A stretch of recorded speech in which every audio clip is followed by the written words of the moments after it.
Let's talk about the spoof theory. I don't need to read out the sequence of events. I have the person whose theory it is. Can you walk me through what happens in the sequence of events?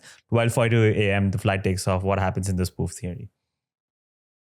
Well, if I may indulge myself by saying that I want to talk about context. Let's do it. Which is that you have a country that has been a great power, that is one of the world's great civilizations, and has been brought to its knees through chicanery and treachery, and is, prostrate. One is the gland and one is the terrible thing. One is lying down and one is anyway. I know what you mean. Anyway, prostrate. Your prostate is, anyway, you're in a terrible state, and you are and you come to power in the year 2000, and you want to reclaim your greatness. Your greatness is a vision of Imperial Russia, which nobody screws with, and you are powerful and you are respected, and you have a league of sort of vassal nations around you. And you've got all this oil money coming in, and you are using it to rebuild your military, build electronic warfare, build your espionage, build your spy capacity. There's an agency called the GRU that's particularly, and so what you're doing is you're kind of trying to build up all. And now here's the problem: you are in a fundamentally asymmetric situation where you can't match one for one the tanks and airplanes and technology of the West. And you fundamentally hate their way of life and their freedom. It's about liberal democracy.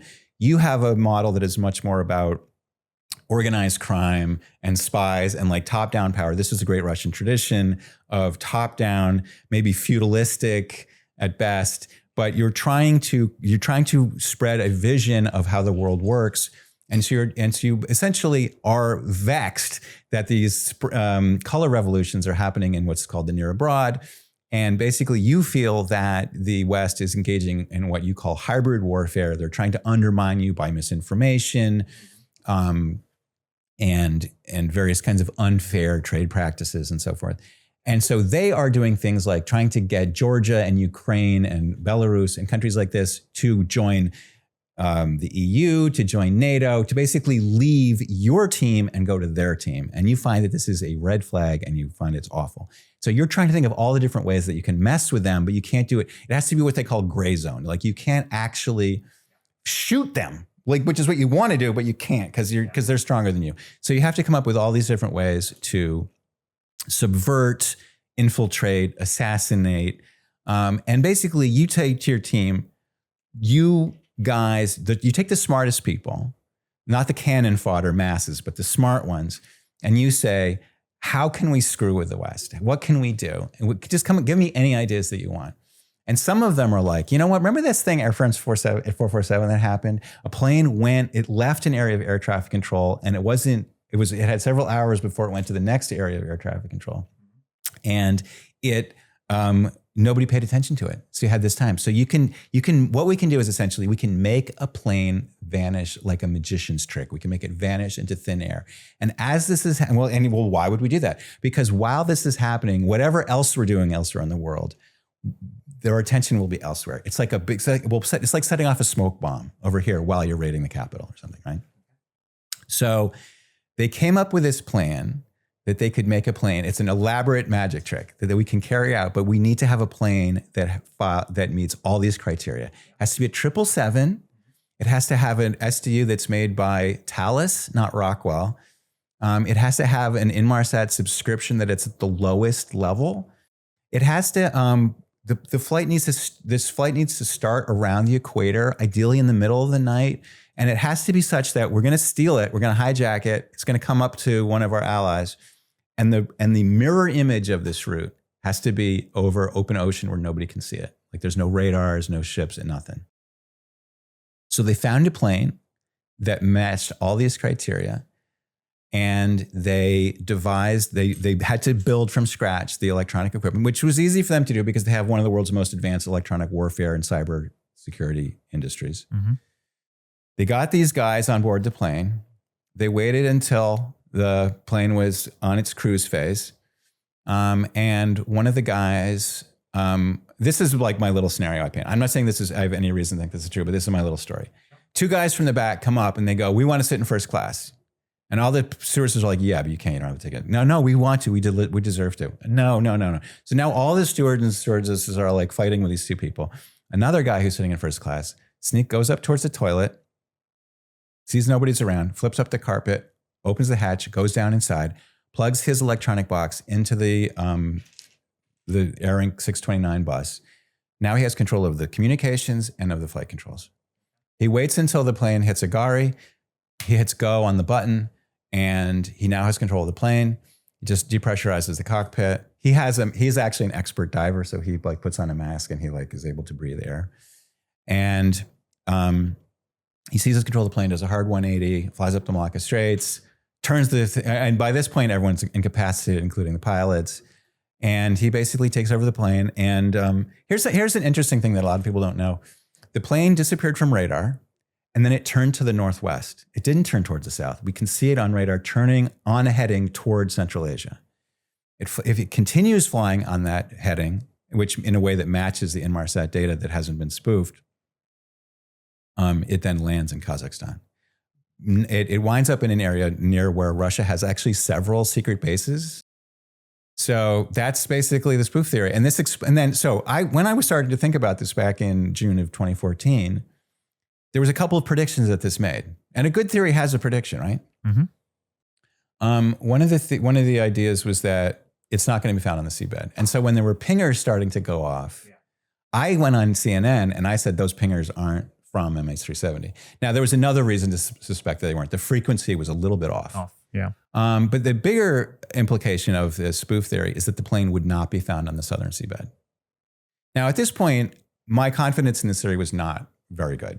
I just said, like, this is a possibility you should be aware of. I said, and I went on TV in March of 2015, and I said, look, there is another way to explain this Inmarsat data that you got. And so if the plane if you look on the seabed and it's not there, this might be why. So come back. And I sort of thought that it was scary, frankly, because as the seabed was being searched at any day, the plane could have been found. In fact, everybody else except me fully expected. My very first episode of season 1 of, we called it Deep Dive MH370. I start with a quote from, I interviewed this guy who was part of the search team, and he talked about how they fully expected every day that they were going to find the plane. That would have put my theory to bed permanently. But that never happened. They searched and they searched and they searched. They searched a huge area of the seabed. The plane is not there. And so I say that itself is evidence away from the pilot taking the plane.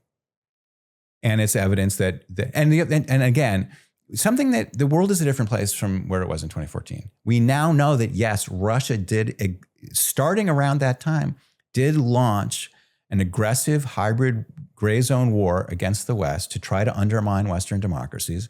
They interfered with Brexit. They interfered with the US election. They helped Donald Trump get elected. Donald Trump then, did all kinds of things to help Russia.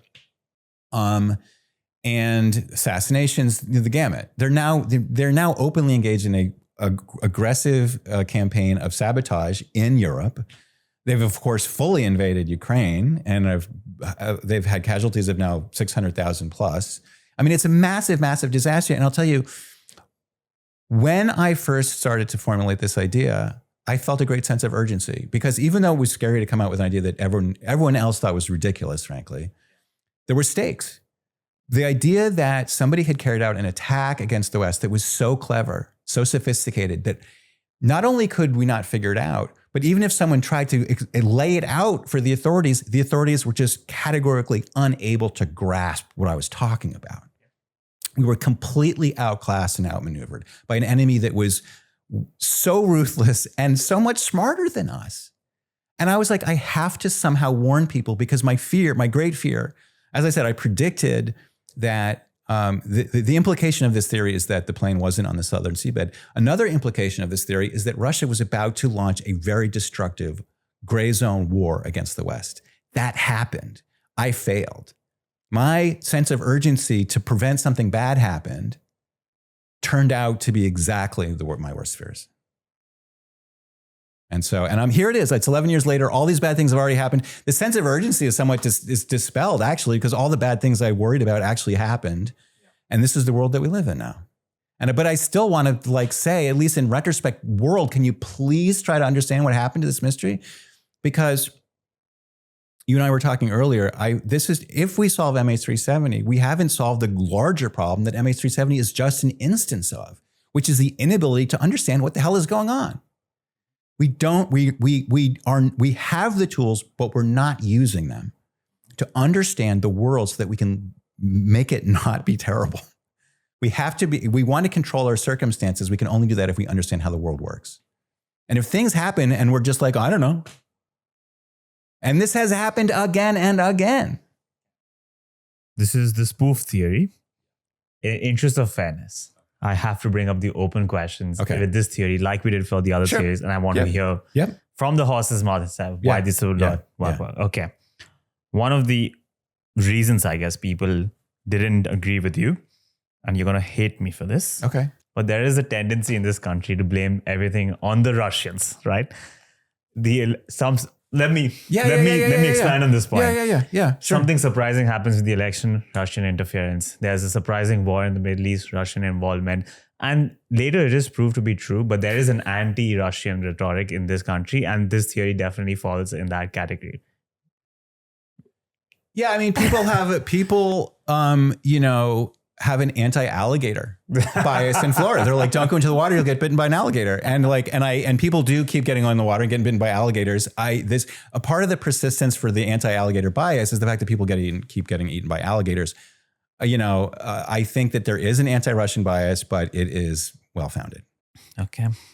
If there's some smoke, there has to be a fire. Well, no, there's actual fire. There's smoke and there's fire, and you're actually on fire right now. Well, let me bring up that point then. In the same year or within a year, Russia actually shot down another Malaysian Airlines flight. Right. So if they are at a stage where they don't mind just shooting down aircrafts, why construct this elaborate scheme where you can just in a straightforward way display your power like you mentioned? I love that question. I think that's a great question. When you said you're going to hate me for asking this question, I thought what you're going to say was motive. What is the motive? And I mean, I think I have explained what I think sort of the thinking was behind this act.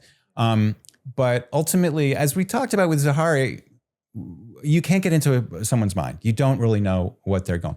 The theory that I was talking to an expert in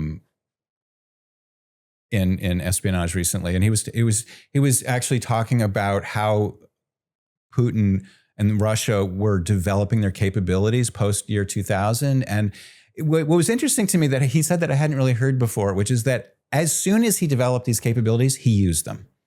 As soon as he had the ability to invade Georgia, he did. He didn't develop a capability and then wait and do this sort of the art of war type strategizing about what's the best way to deploy it. This particular person was comparing China, which is very patient and sort of sees things in kind of centuries, famously, and Russia, which just seems very impulsive. And I was sort of imagining maybe Russia realized that they could do this cyber attack. And just the first chance he had to do it, the first time he had the least, the smallest motive to do it, he jumped on it and let's deploy it. There's no use sense in having an arrow in your quiver if you don't shoot it at somebody, right? I think it kills, it's like me with a movie ticket coupon. It's the minute I can go see a movie, I'll see it even if it's not a very good movie, because I hate the idea of having it a wasting asset, right? Yeah. But ultimately, we don't know why people do things. But I do think it is extremely interesting. The analogy I sometimes draw is imagine you're a chicken farmer and you've never lost a chicken. And then one day you find a bloody, mangled chicken carcass. And then you're you have no idea who did it. And then 4 months later, you see a fox jump over the fence with a chicken in its mouth. Immediately, that first dead chicken makes a lot more sense, or you have a very compelling theory. So I've always thought that after MH17, we know that there's somebody that in 2014 was in the business of shooting down doing malicious things to 777s. Like who does this? Who does this? There were only 16 Malaysian Airlines 777s in the entire world out of like 18,000 registered commercial aircraft. 16 out of 18,000. So the chances that like randomly 2 different sets of aggressors were going to be taking on Malaysian Airlines 777s seems to me statistically unlikely. Let's talk about the impulse that you brought up. It seems to me that this requires a heist of this nature requires such a lot of planning. You mentioned it has to be a 777, it has to have the electronics bay, the Honeywell system, whatever the system, and that system needs to be different. So much planning needs to go into this. Doing this a day after the sanctions were imposed on Russia just seems, it's an impulsive decision, but like I feel like it doesn't pay respect to the amount of planning that needs to go into this type of a heist. Yeah. Unless you're telling me they had this plan ready to go, locked and loaded. So my first edition, I thought that there was an eerie coincidence between the fact that in both the case of MH370 and MH17, these events both occurred one day after the United States imposed sanctions, and the Russians said, in effect, there will be repercussions for these sanctions. And that kind of puts chills down my spine. But I think the issue you're raising is right. I mean, even if you had developed this idea and even if you had identified a target aircraft, it takes some time to like get people on board the plane and work up your sort of cover stories and everything. So I don't know. Another open question for you. If the plan was to make the plane disappear, why fly back over Malaysia, cross the military radar? Why fly across Penang? Why bank across Penang again? So essentially my theory is that this was a magic trick. And the idea was that it was a deception. My core idea is that MH370 was a deception. And a deception involves an A narrative that you want people to think is what happened, and a B narrative, which is what actually happened. So they had to pay attention to both. And so, if you really did want to just make a plane disappear, you would have kept flying straight after Agari and then just veered out to sea, Marianas Trench, etc. Exactly. Go out to sea, fly lower and lower, and before you blow anybody's radar. And, you know, so when you fly over the Air Force Base, you're like, hey, look at me. Yada, yada, yada, look at me, you know? So that's the explanation for that, I think. And then there's another open question around, if you do take the north route, you cross the airspace of India, Pakistan, China, Nepal, Afghanistan. None of their radars detected anything. You've mentioned that this will require very skillful piloting where you go skirt the boundaries of the flight information regions. But even then, you have to suppose there's so much data, there's so many these countries are monitoring the airspace. Someone would have found something. Yeah, that was one of the first reactions to my theory when I started talking about it. And I understand it. But the thing is that people really have an intuitive idea about radar coverage that isn't really accurate. Most of the world is not under primary radar coverage. It's expensive, it requires electricity and manpower. And if you're in a part of the world that is not at war with somebody, there is really no reason. Actually, I'm a little bit surprised that the Malaysian military had radar coverage. The Thais seem to have some radar coverage. The Indonesians, they might have had some radar coverage early, but then they turned it off after midnight. India has radar stations in the Andaman Islands. They have said that they were turned off. We don't know about other parts of India. One of the hot spots in the world on a continuing basis is India, Pakistan. Yeah. And this did not go completely near there. It went over a part of China that is near the Indian border. It's very underpopulated. It's kind of a black hole for aviation. Also a contentious region of military conflict, actually. India and China have the border. Absolutely. Aksai Chin, it's contested area, but it's also very, very difficult to operate there. So it's only So what you have happen is like China will station some fighter jets there for like a month and then they'll pull it back. It is possible that there was radar on that would disprove the theory, but nobody has ever come out with that evidence. So I think until the evidence comes forward, we can't assume that it existed, if that makes sense. And then this is a very weak open question, but if this was a third party solution, as the hijacking is often being called, there had to be some way of like signaling for help from, so there's the passengers on board, there are pilots, there are so many ways where they can signal that they're in distress. Passengers have phones. 9/11, for example, when it was hijacked, many of the passengers actually sent text messages to their loved ones saying that something's wrong on the plane, they don't feel so good. It's even in the event where you depressurize the cabin, you do have a few minutes, I guess. We do have some of the pilots have an oxygen cylinder in the cockpit as well. There was no signal sent at any point for any help.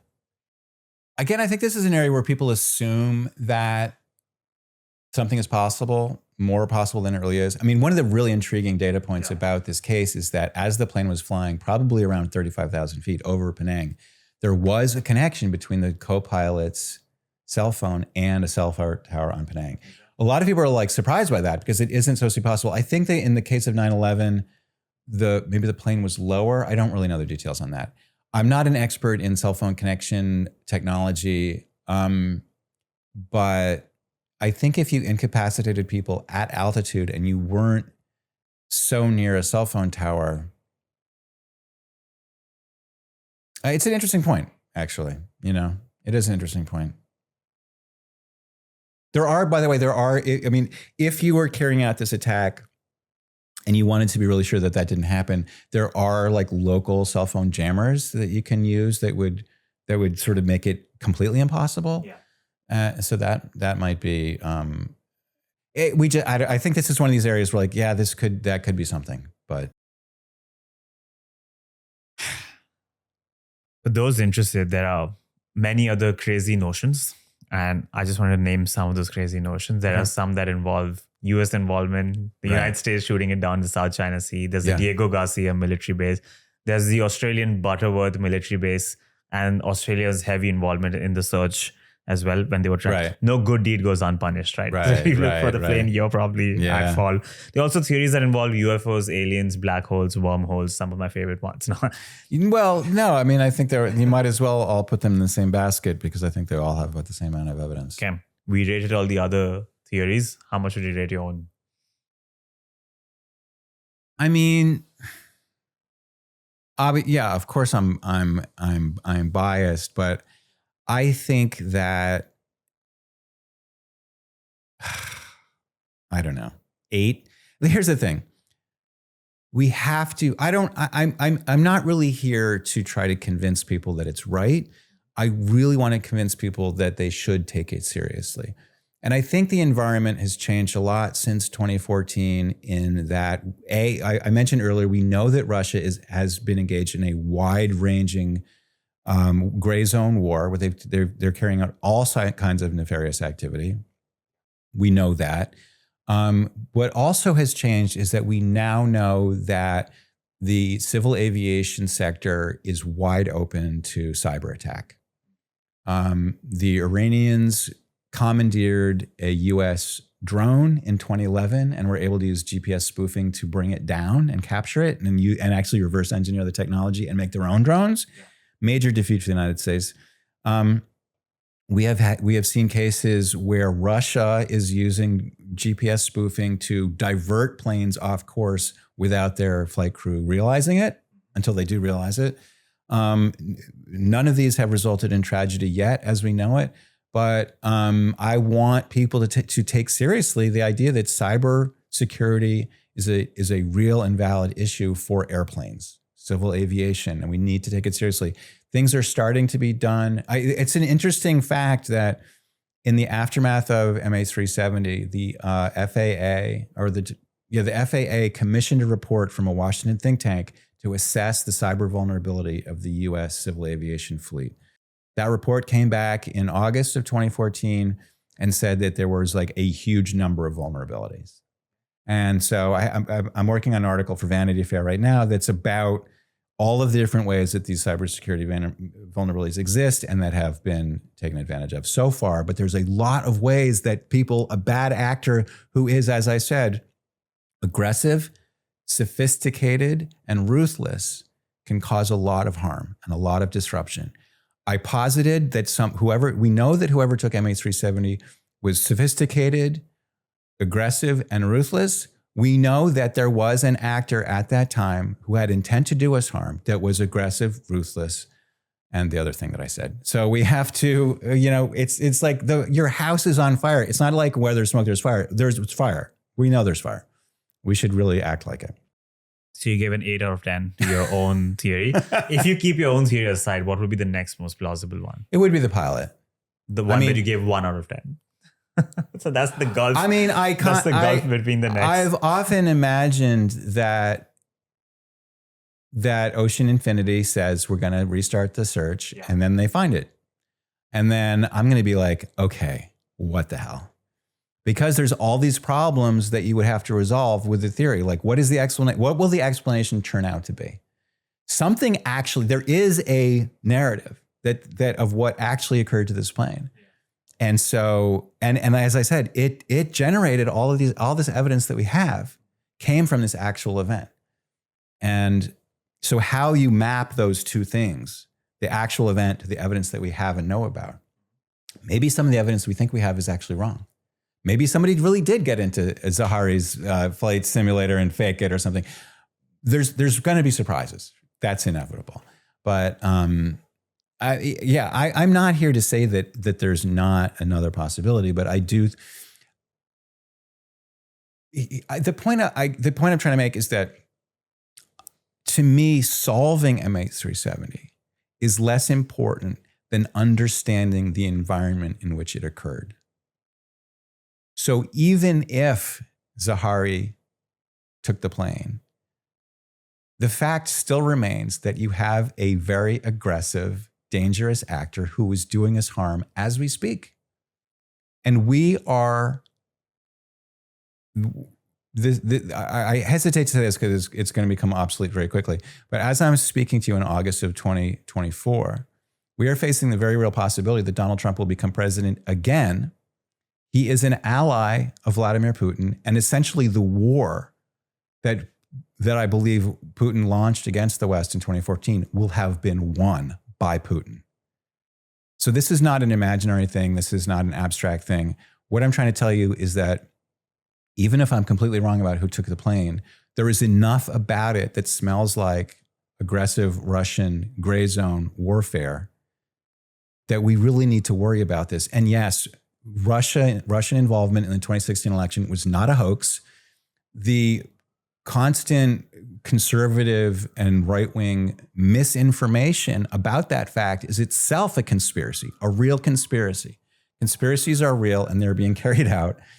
And people who say, oh, that's all just conspiracy theory, this is the tangled web that we find ourselves in. We're trying to make sense of the world at a time where people are actively trying to pull the rug out underneath our feet all the time. In a blog post that you wrote about the season finale of your podcast, you said the following words: MH370 is in so many ways a microcosm of the world we live today. And by understanding its causes and effects, we can better understand how to navigate a complex and sometimes dangerous world. I find that powerful because this is not just any other mystery you're trying to solve. Just by studying this case, you get to see, you in a way wake up to the intricacies of the complex mechanics of the entire world. I know I've learned so much about just the world in general, about like how flights work, about radars, about country political conflicts, just by studying this case. Well, me too. I mean, I'm really delighted you said that. To me, MH370 has been like a college education. I've learned about the life cycle of the Leposanatifer barnacle. I've learned about how satellite communication systems work. I've learned about the data bus of a 777, all these things.